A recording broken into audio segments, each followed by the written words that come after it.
Sumit ji, Davos इस बार भारत के लिए इतना महत्वपूर्ण क्यों है और भारत को क्या मिलने वाला है यहाँ से? देखिए, दावोस में जो हम कर रहे हैं इससे अमेरिका को कोई बहुत ज्यादा फर्क नहीं पड़ता। पर इससे सबसे खतरा और सबसे जो डर लग रहा अभी वो बीजिंग को लग रहा, क्योंकि मैं चाइना मीडिया को ट्रैक कर रहा था। जितना उनकी नजर भारत पे उतनी दुनिया में किसी की नहीं, हमारे मीडिया की भी नहीं होगी इतनी। हम्म। कि अश्विनी वैष्णव जी जो गए थे तो हम तो भाई कह रहे हैं व्यापार करना, चीजें बढ़ानी है, ये बिल्कुल ठीक है। पर अब की बार जो दावोस हम गए, हमने कुछ और चीजें साथ मिली। अब की बार हमारी पोजीशनिंग पहले टाइम से बिल्कुल अलग है। पहले हम कहते थे जी भारत में आओ, इन्वेस्ट करो, इन्वेस्ट करो, इन्वेस्ट करो, ठीक है। अब वास्तविकता ये है, पिछले 5 साल में देखूं, 6 साल में देखूं, भारत नंबर 1 एफडीआई डेस्टिनेशन है, नंबर 1। ठीक है जी, चाइना को हमने पीछे छोड़ दिया। लास्ट ईयर कभी करीब 84 बिलियन हमारा एफडीआई आया था। तो इसलिए व्यापार की अब की वो इन्वेस्ट डेस्टिनेशन वाली हमारी पोजीशनिंग नहीं है। आप अश्विनी वैष्णव जी को सुने और भारत की रणनीति देखे। भारत कह रहा है मैं रिलायबल पार्टनर हूं, मेरे यहां स्थिरता है, मेरे यहां रोज पॉलिसियां नहीं बदलती, मेरे यहां तूने मुझे कल कुछ कहा तो आज मैं तुम पे 200% टैरिफ नहीं लगाऊंगा। हम किसी ट्रेड वॉर में नहीं, हम बड़ी इकोनॉमी है जिसका सबसे ज्यादा ग्रोथ है, जो सबसे स्टेबल है। अगले साल का भी आउटलुक करीब 7% के आसपास हमारा आ गया है।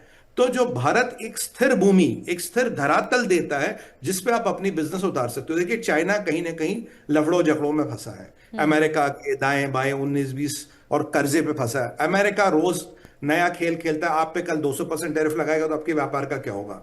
अब रशिया में तो देखिए जी, लिमिटेड इकोनॉमी है, रशिया इकोनॉमिक ऑप्शन है नहीं। यूरोप आपस में भिड़ गया है, यूरोप यूरोप और आजकल ये आपस में लड़ने लगे हैं। यूरोप आपके पास विकल्प नहीं, मैन पावर नहीं मिलता, कीमतें बहुत ज्यादा है। अगर एक स्थायी इकोनॉमी जहां आपके पास बैंकिंग है, जहां आपका आईपीआर प्रोटेक्टेड है, जहां डेमोक्रेसी है, जहां रूल ऑफ लॉ चलता है, जहां पॉलिटिकल स्टेबिलिटी है, जिसके पास फॉरेन एक्सचेंज रिजर्व है, स्किल्ड अनस्किल्ड मैन पावर है, जिसके पास हर चीज है जो आपको एक बड़ा व्यापार लगाने के लिए चाहिए, और उसके अलावा अनुभव है, और 800 मिलियन का यूथ है, तो वो डेस्टिनेशन केवल भारत है। तो अब की बार जो हमारा पिच है वो नहीं कि इन्वेस्ट करो, नहीं, हम आपके पार्टनर हैं। यानी कि हम सीधा सीधा सप्लाई चेन रेजिलियंस, जो इंग्लिश में टर्म है, कि आपकी जो सप्लाई चेन चाइना जाती थी उसको आप भारत में लाइए। जो आप व्यापार चाइना के साथ करते थे वो आप भारत के साथ कीजिए। अब इस पे चाइना को क्यों मिर्चें लग रही, मैं आपको बताऊं। 3-4 चीजें हैं। पहली बार एफडीआई हमारा सबसे ज्यादा आ रहा, तो हम एफडीआई के लिए तो मांग ही नहीं रहे, परमात्मा की कृपा वैसे ही आ रहा है। दूसरी बात, चाइना देखिए हिल रहा है, चाइना पे टेरिफ लग रहे। अच्छा, भारत ने टेरिफों को भी बड़ा शानदार हैंडल किया। मोदी जी कल परसों बयान नहीं देते, मोदी जी ऐसे मैक्रोन की तरह उल्टी सीधी नहीं कहते हैं, हम अमेरिका के ट्वीटों का जवाब उल्टा सीधा नहीं देते। हम जी। बड़ी शालीनता से, बड़ी स्थिरता से काम करते, जो हमें करना होता बिल्कुल करते। अब देखिए, एक एसोसिएशन है आईपीईएम। ये जो एसोसिएशन है ये इंडो पैसिफिक का इकोनॉमिक फोरम है।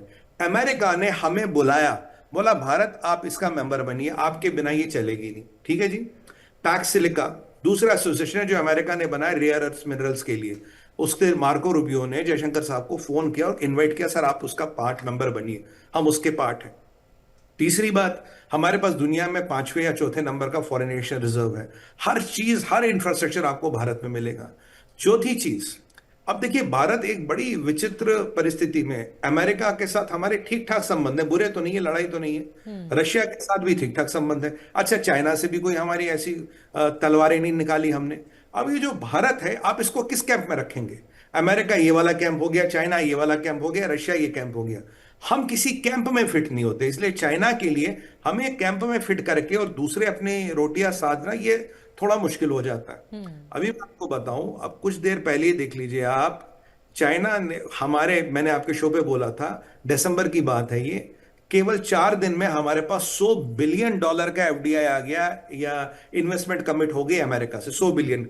जब ट्रंप ने थोड़ा हम पे टैक्स वैक्स की बात की थी, 100 H1B पे टाइट कर रहे थे, $100 बिलियन, $100 बिलियन का इन्वेस्टमेंट हो गया। हमारी यूएई से भी अच्छी दोस्ती, उससे भी 200 बिलियन का व्यापार कर रहे हैं।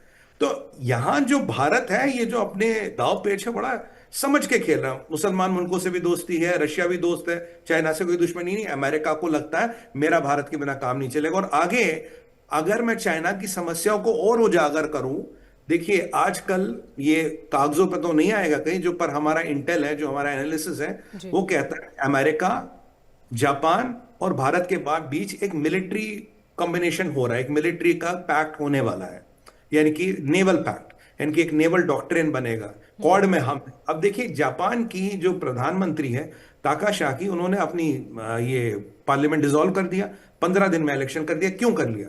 वो वापस आएंगी और वापस आके ये बोलेंगी आपको, मुझे पूरा मैंडेट दिया लोगों ने और मेरे को चाइना से थोड़ा रस्सा कशी है हमारी, जापान दबेगा नहीं।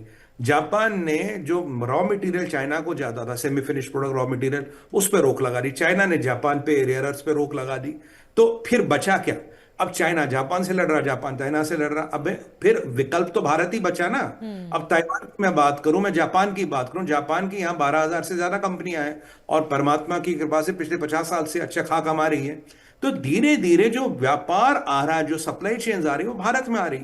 और जब जो चाइना अपने आप को फैक्ट्री ऑफ द वर्ल्ड कहता था, मैन्युफैक्चरिंग का बादशाह कहता था, अगर उसके सामने हमने दावोस में सबसे बड़ी फोरम में अपनी स्टेबिलिटी को बोला, ये हमारी स्टेबिलिटी जी, और ये हम आपके लिए जो टेबल पे लाते हैं, आइए व्यापार, आइए भारत, आइए भारत के पास सब कुछ है।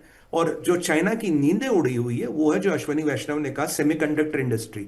यानी कि सेमीकंडक्टर इंडस्ट्री पे जो भारत का पुश है, चाइना को लगता था एक बार रेयर अर्थ्स कंट्रोल करके मैं सेमीकंडक्टर कंट्रोल करूंगा, और एक टाइम में चाइना थोड़ा बहुत प्लेयर बन भी गया था। अब ताइवान ने अपनी मैन्युफैक्चरिंग धीरे धीरे अमेरिका काफी मुंह कर ली। जापान और ताइवान के अच्छा कॉपरेशन है। ना जापान ताइवान, ना जापान चाइना को मटेरियल दे रहा, ना ताइवान दे रहा है। भारत एक बहुत बड़ा इंफ्रास्ट्रक्चर खड़ा कर रहा है। तो सेमीकंडक्टर में भी धीरे धीरे हम सप्लाई चेन्स को, मैन्युफैक्चरिंग को, डिजाइन को, टेस्टिंग को यहां मूव कर रहे हैं। जब हम ये सारी चीजें करेंगे तो जाहिर सी बात है, अगर आप पूरी दुनिया का स्कैन करें, इसमें से सबसे ज्यादा तकलीफ किसको होगी? चाइना को। और अगर चाइना दावोस पे नजर नहीं रखेगा तो हम थोड़ी ना रखेंगे। वो तो हमसे पैनी नजर रखे हुए हैं कि बिल्कुल। वैष्णव जी एक एक बात क्या कहेंगे, मोदी जी के दिमाग में क्या चल रहा है, वो उसको स्टडी करने की कोशिश कर रहे हैं। मैं मानता हूं कि जो अब की बार हमने पिच दिया है मोदी सरकार ने, सप्लाई चेन्स वाला, ये सबसे बेहतरीन है। और आप देखिए इससे आने वाले टाइम में कितना व्यापार आएगा। और भगवान ने चाहा अगर अमेरिका के साथ ट्रेड डील होती है 500 बिलियन डॉलर की, तो वही है। कल यूए को बोल दिया भाई 6 साल बाद 200 बिलियन डॉलर का व्यापार आपसे करना है। देखिए हर चीज बिलियंस में है, मिलियन यहां कुछ नहीं है। हर चीज बिलियंस गोइंग टू ट्रिलियंस, ये ना।